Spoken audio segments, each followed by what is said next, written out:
Northwestern Bryan County in southeastern Oklahoma, southwestern Atoka County in southeastern Oklahoma, until 6:30 p.m. Central Daylight Time.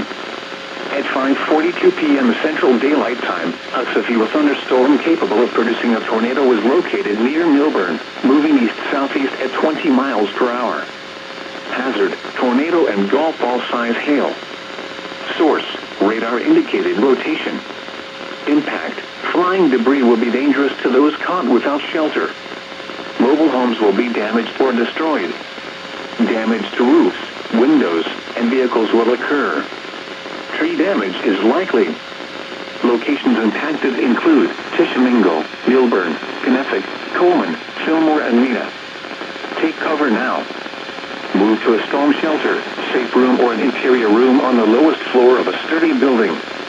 Avoid windows.